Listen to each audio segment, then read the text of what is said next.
Kok sele tak ngomong sih. Endi sing dienggo materi ini kok enggak enak. Wes bae, Pak. Wes, yuk. Assalamualaikum warahmatullahi wabarakatuh. Waalaikumsalam warahmatullahi wabarakatuh. Tabi'u, Iya, Bu. tabi'un. Ya, Bu. Yang saya hormati Bapak dan Ibu Dewan Guru sekalian beserta narasumber Bapak Yusuf Setiawan SPP. Puji syukur marilah kita panjatkan rasa puja dan syukur kita atas kehadirat Allah Subhanahu wa taala yang mana di pagi ini kita diberikan kesehatan sehingga kita bisa berkumpul di kantor yang sangat sederhana ini. Kedua kalinya selawat serta salam mari kita limpahkan kepada junjungan kita lebih besar Nabi Muhammad sallallahu alaihi wasallam yang mana akan kita nantikan selamat yaumul. Amin Allahumma amin. Selanjutnya di sini saya sebagai pembawa acara yang akan memandu acara pemaparan dari guru PKG BCOK. Dalam kesempatan ini marilah untuk mengawali acara ini kita buka dengan bacaan basmalah. Bismillahirrahmanirrahim. Acara yang selanjutnya adalah pemaparan dari guru BCOK PKG dari SD 11 Musi Timur yang akan disampaikan oleh Bapak Yusuf Setiawan. Kepada beliau kami persilakan. Oke, terima kasih kepada pembawa acara yang sudah memberikan waktunya kepada saya. Sebelumnya saya ucapkan Assalamualaikum warahmatullahi wabarakatuh. Oke, puji syukur kehadirat Allah Subhanahu wa taala yang mana pada kesempatan pagi hari ini kita dapat berkumpul di ruang guru, yaitu dalam rangka RTL atau rencana tindak lanjut guru BCOK atau guru PKG BCOK. Kemudian selawat serta salam marilah kita tetap haturkan kepada junjungan kita Nabi besar Muhammad Sallallahu Alaihi Wasallam. Mudah-mudahan kelak kita semua mendapatkan syafaatnya di yaumil qiyamah. Allahumma amin. Selanjutnya, oke, terima kasih Bapak maupun Ibu guru sudah hadir dalam acara RTL PKG BCOK. Apa sih RTL itu? RTL itu adalah sebuah rencana tindak lanjut PKG BCOK. PKG itu pengembangan kanya kompetensi dengan guru-guru BCOK. Jadi pengembangan kompetensi guru BCOK. Nah, di sini saya dari kelas 4 Kabupaten Mesuji, di kelas 4 PKG BCOK, saya akan memaparkan hasil kerja kami, yaitu di sini yaitu rencana tindak lanjut saya, yaitu tradisi yang ditinggalkan, yaitu permainan tradisional, yaitu disusun saya sendiri Yusuf Setiawan dari SD 11 Musi Timur PKG BCOK Lampung. Jadi di sini oke, bisa masuk Pak. Latar belakang peserta didik kita masuk sebagai generasi Z atau generasi milenial ya. Generasi milenial itu ya semuanya itu tergantung dari fasilitas yang sekarang ini yang sudah modern seperti gadget ataupun barang-barang elektronik lainnya. Terus kemudian secara cepat melalui media internet sebagai informasi yang mengandung nilai-nilai yang kadang tidak sesuai dengan nilai-nilai tradisi luhur Indonesia. Jadi gini ya Bapak Ibu, gadget ini ada manfaatnya dan ada segi negatifnya. Jadi tergantung dari si pengguna tersebut. Tetapi sebagian besar di sini anak-anak ini sekarang telah disibukkan bermain gadget ataupun jelajah internet yang lebih luas. Di situ anak-anak itu banyak yang menyalahgunakan gadget atau teknologi tersebut. Jadi di situ banyak anak-anak memakai gadget itu dari hal-hal yang tidak bermanfaat seperti main game online ataupun melihat konten-konten yang tidak bermanfaat di situ. Jadi banyak penyelewengan. Itu tergantung si pengguna gadget tersebut. Selain itu peran guru itu sangat penting dalam era modern sekarang ini ya Bapak Ibu. Terus kemudian bila mereka terpapar, dikhawatirkan nilai tradisi asing akan menggantikan nilai tradisi lokal yang luhur. Jadi seperti permainan yang dulu itu pada masa zaman saya itu masih tahun 90-an, itu anak-anak itu jarang atau kayaknya bahkan tidak ada yang main gadget karena belum musim. Nah, ada sebagian kecil tapi. Nah di situ pada era saya contohkan aja ya Bapak Ibu. Jadi pada era saya itu banyak permainan tradisional seperti gelombang sodor ataupun peta umpet, terus betengan. Nah itu Bu Ana kayaknya pernah itu main itu ya, betengan itu. Nah sekarang ini anak-anak itu tidak mengenal permainan luhur lokal, budaya lokal kita itu tidak mengenal. Dia itu lebih cenderung ke permainan yang modern atau game online nih di HP itu yang sangat dominan sekali sekarang ini. Nggak pernah itu namanya permainan lokal atau budaya lokal itu dimainkan. Terus kemudian bermain tidak lagi menjadi aktivitas fisik yang menjadi tumbuh kembang anak. Ya udah otomatis kalau mainnya HP tidak akan, perkembangan motoriknya tidak akan berkembang. Kenapa? Cuma duduk main HP, matanya aja yang merot sana merot sini. Jadi nggak ada gerakan motorik di situ. Terus kemudian permainan yang sekarang dimainkan adalah game online. Penjaskes merupakan bagian internal dari pendidikan secara keseluruhan yang memiliki peran dalam membina, membutuhkan fisik dan pengembangan psikis. Nah ini, jadi penjaskes itu adalah merupakan bagian internal dalam pendidikan di sekolah itu. Karena apa? Secara langsung melibatkan semua siswa untuk bergerak. Itu. Terus kemudian selain nilai pengembangan fisik, pengembangan psikis serta keterampilan motorik, pengetahuan dan penghayatan nilai-nilai. Jadi di situ selain kegiatan olahraga seperti sepak bola, selain kita mendapatkan gerakan motorik, juga mendapatkan kesehatan, di situ juga bisa diambil sisi positifnya, yaitu nilai-nilai yang mempunyai penghayatan. Jadi ya termasuk kerjasama, cara memikirkan pemecahan masalah, gimana caranya supaya terjadi gol itu gimana, menyusun dari bawah ke atas, itu seperti itu kalau dalam permainan olahraga ya Bapak Ibu. Terus kemudian pembentukan pola hidup yang sehat. Permainan tradisional dalam pembelajaran penjaskes dapat membantu anak dalam bersosialisasi. Jadi secara tidak langsung, kalau permainan tradisional itu kan kumpul-kumpul sama kawan nih Bapak Ibu ya, jadi bisa bersosialisasi. Kok kamu bisa lari kenceng itu gimana? Kamu kok lincah banget, terus caranya apa? Kuncinya apa? Nah kalau game online ya cuma individu, cuma sendirian, tidak ada pengembangan secara bersosialisasi dengan temannya. Selain itu, bermain sangat diperlukan untuk perkembangan gerak dan kebugaran anak. Jadi dapat gembira, dapat sehat, jasmani maupun rohani. Jadi nggak stres, gembira, anak secara tidak langsung mendapatkan yaitu kebugaran fisik. Itu. Oke, next Pak. Oke. Kalau tadi kita mengenalkan tentang permainan tradisional yang ditinggalkan. Nah, ini permainan tradisional ini kita terapkan menggunakan metode SEM.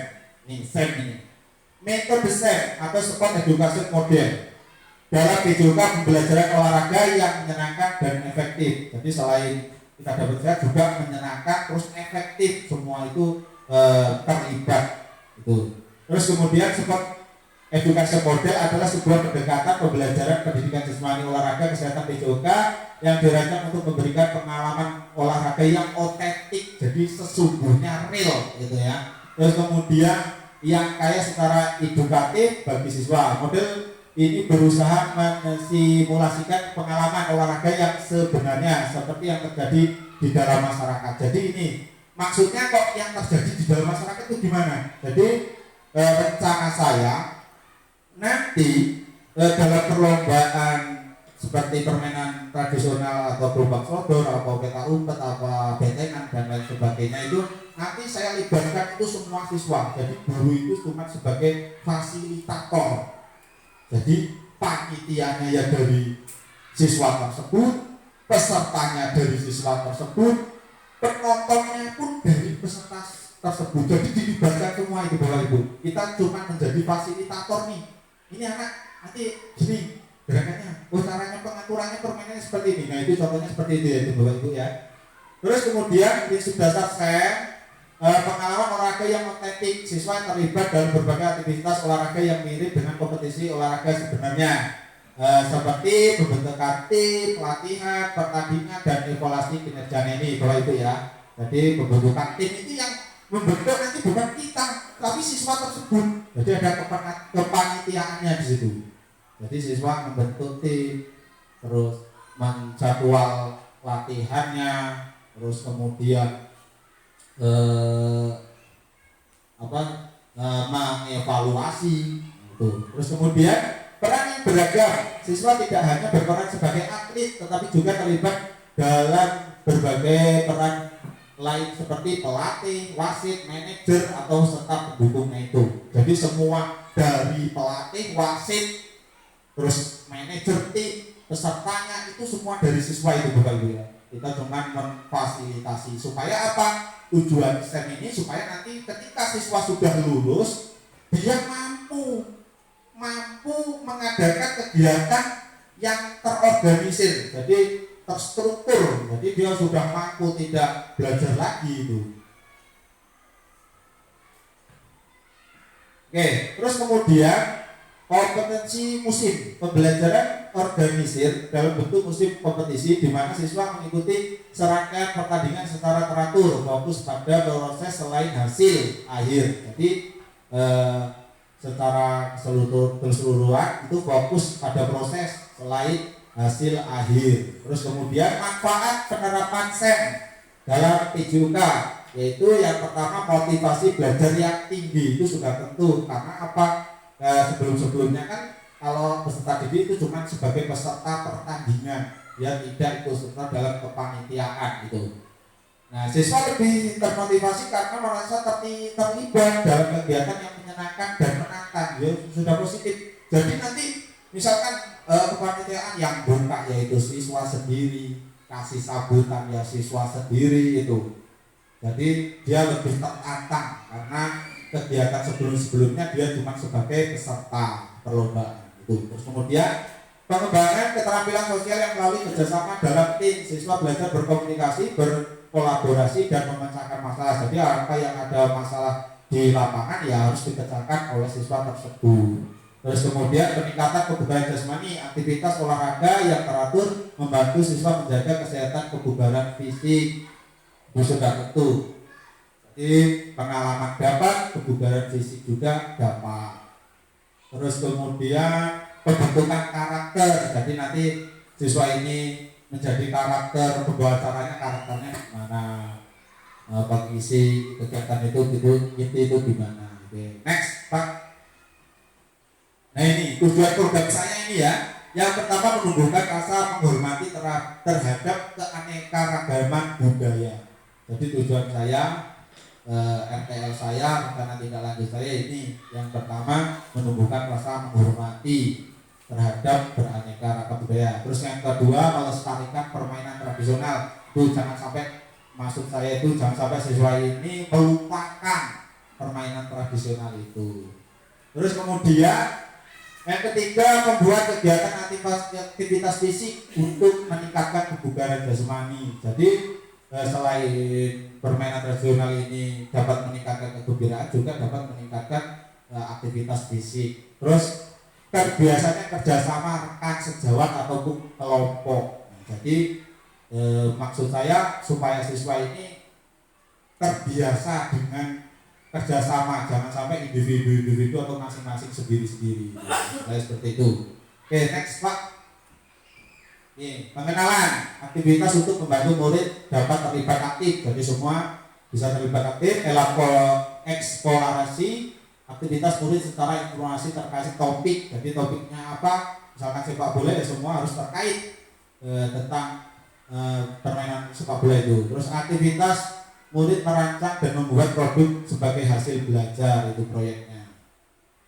Terus struktur program mitra.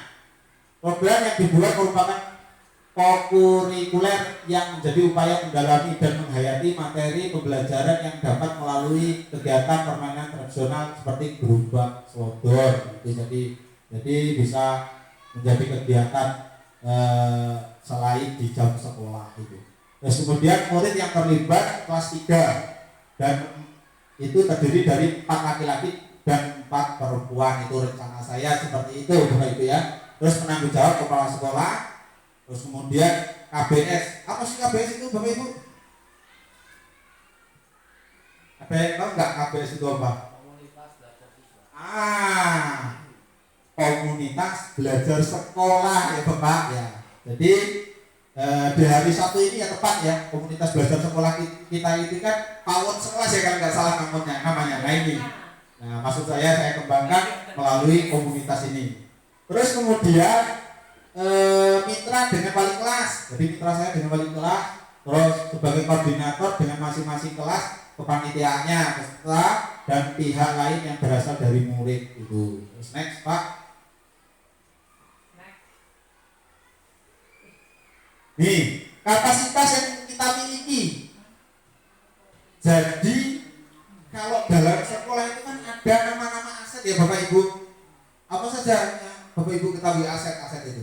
Kayak aset sosial, terus aset orang, kayak aset lapangan. Nah itu. Jadi ada beberapa aset, kalau nggak salah ada 7 aset di situ.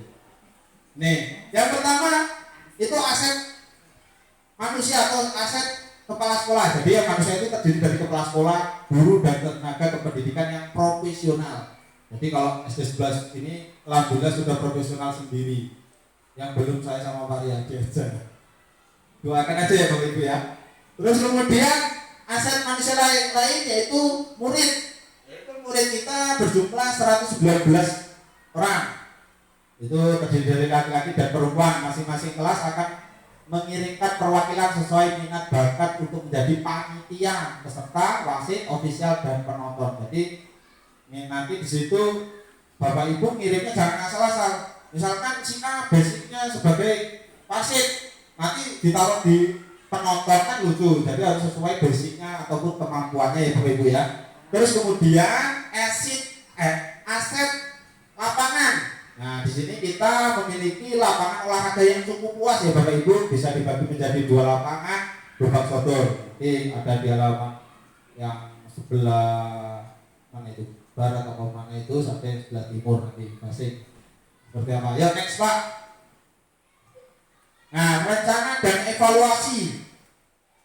Evaluasi secara menyeluruh dilaksanakan setelah pelaksanaan selesai. Jadi nanti ketika selesai kegiatan kita evaluasi bersama-sama. Terus kemudian apa yang sudah baik dan apa yang harus ditingkatkan melihat dari umpan balik murid. Jadi nanti kita tanya umpan balik murid, gimana dari tentang kegiatan ini?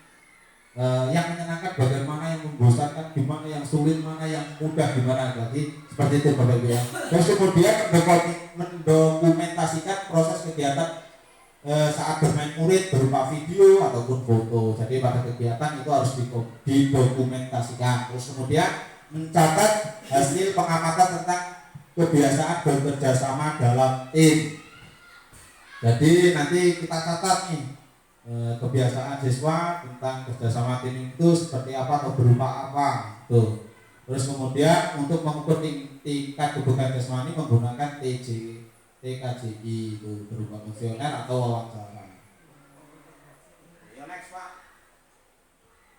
Kemungkinan tantangan. Jadi kita kan gerakannya ini berkaitan dengan di luar lapangan ya Bapak Ibu ya, tidak di kelas. Jadi kemungkinan itu mungkin terjadi.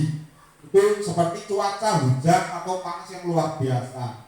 Terus kemudian kegiatan dapat ditunda atau diganti dengan lain waktu atau lain hari. Jadi kita tidak jangan otoriter ya di situ. Jadi kita lentur saja. Kalau misal waktu tidak mendukung ya kita mundur aja atau cari waktu yang lebih tepat itu. Terus kemudian kegiatan sekolah yang bentrok karena dilakukan pas hari efektif. Misalkan ada kegiatan yang lebih penting atau lebih mendesak ya kita mengalah aja.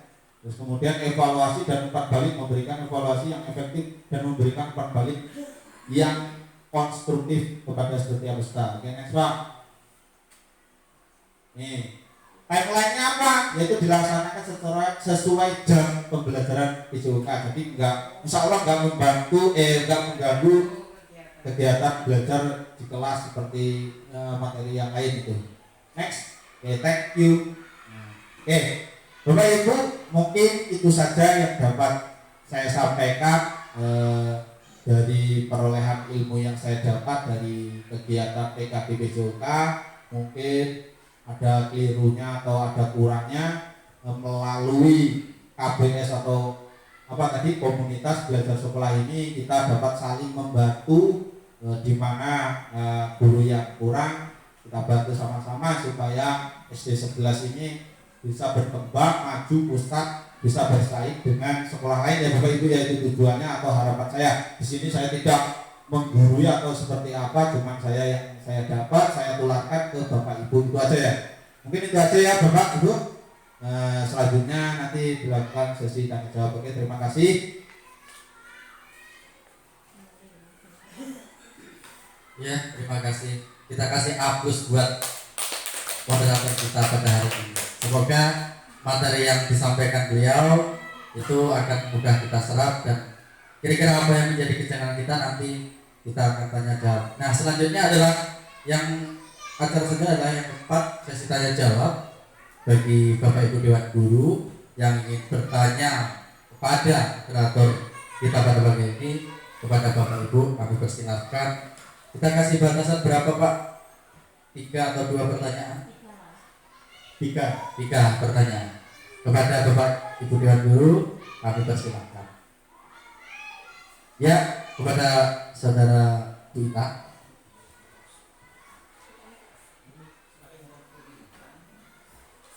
Satu orang tidak salah boleh. Satu aja, nanti waktunya Gak perlu perkenalan ya? boleh. Perlu ya. Assalamualaikum warahmatullahi wabarakatuh. Waalaikumsalam warahmatullahi wabarakatuh.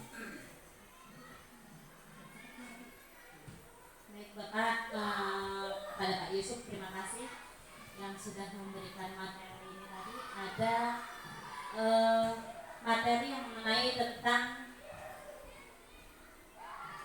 olahraga yang hampir punah dikarenakan zaman modern sekarang. Mungkin anak-anak yang sekarang itu lebih larinya ke gadget ya, seperti itu. Nah, pertanyaan saya, bagaimana upaya yang dapat pendidik, Bapak itu kan seorang pendidik ya, yang dapat dilakukan untuk menambahkan atau menumbuhkan rasa kecintaan terhadap permainan tradisional tersebut kepada peserta didik? Yang kedua, apakah model pembelajaran SEM tadi ya, sport education modern ya, dapat menambahkan minat siswa dalam pembelajaran olahraga tradisional? Itu saja pertanyaan dari saya. Saya akhiri. Assalamualaikum warahmatullahi wabarakatuh. Oke, terima kasih. Pertanyaan yang luar biasa membuat kepala saya puyeng. Oke, yang pertama, upaya apa yang saya bisa hadapi ya ketika olahraga yang mulai punah seperti permainan tradisional ya. Nah, untuk menumbuhkan lagi, untuk cinta lagi. Nah, saya akan menjawab dari pertanyaan Bu Ita. Dari pertanyaan tersebut, saya akan menerapkan permainan tradisional itu sebagai permainan atau sebagai sesi pembuka atau pemanasan. Nah, seperti halnya dalam misalkan contoh dalam permainan bola kasti nih. Bola kasti kan identik dengan lempar, tangkap bola, kemudian memukul bola. Jadi di situ nanti saya akan mau memodifikasinya. Sebelumnya kita melakukan pemanasan itu cuman monoton kayak gerakan statis dinamis itu kan monoton ya Bapak Ibu ya. Nanti kita modifikasi nih tentang permainan tradisional dikaitkan dengan permainan olahraga yang sesungguhnya. Nah, misalkan kan kalau bola kasti lempar tangkap nih, nah kita ubah memodifikasinya. Sebelum itu kegiatan intinya kita lakukan dengan cara yaitu pemanasan lempar granat. Nah itu lempar granat ini kan berupa granatnya kita berupakan bola. Nah secara tidak langsung siswa tersebut kan sudah melakukan pemanasan nih, berak sana lari, melempar, menangkap. Nah itu sudah termasuk cara saya untuk supaya siswa itu lebih kembang lagi itu. Itu yang pertama ya itu ya. Yang kedua pendidikan SEM atau metode SEM. Tapi Apakah dapat menambahkan minat siswa? Apakah bisa mendapatkan minat olahraga tradisional?